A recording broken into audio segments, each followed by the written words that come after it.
বিসমিল্লাহির রহমানির রহিম। সম্মানিত মুসল্লিবৃন্দ,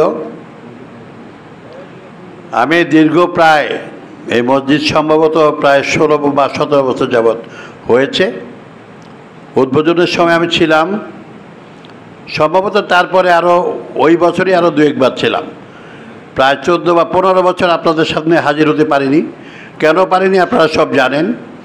যেহেতু মসজিদ সময় কম, নামাজ শুরু হবে, জরুরি 2-1টি কথা বলবো এবং কোনো রাজনৈতিক বক্তব্য দিব না। আপনারা সবাই আমাকে চেনেন, আমার রাজনৈতিক পরিচয় সেটাও আপনারা জানেন।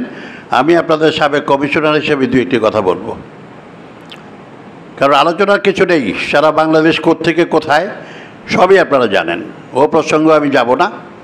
তবে দীর্ঘ প্রায় 17 বছর পর আমরা বাংলাদেশে এখন নিঃশ্বাস ফেলতে পারছি। আমাদের নিঃশ্বাসটা ধরে রাখতে হবে।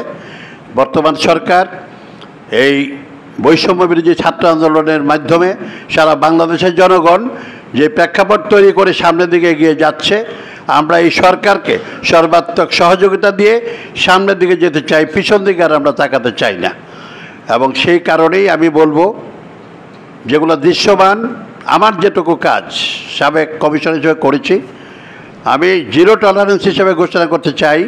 আমার এই এলাকায় কোনো চাঁদাবাজি, মাদক ব্যবসা, ভূমি দখল, জবরদখল, দোকানপাট দখল, কোনো প্রকার সমস্যা যদি কেউ সৃষ্টি করে, আপনাদের জনতাকে নিয়ে, জনগণকে নিয়ে সম্পূর্ণভাবে নির্মূল করব। এই ব্যাপারে আমার কোনো ভয়ভীতি নাই।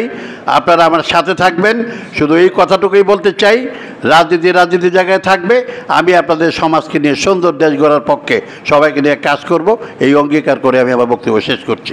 আর আজকে আপনাদেরকে অনুরোধ করি, আমাদের দেশনেত্রী বেগম খালেদা জিয়া অত্যন্ত অসুস্থ। ওনার জন্য, ওনার জন্মদিনও আছে, আমরা এগুলো পালন করি না, একটু দোয়া করবেন। সকলকে ধন্যবাদ।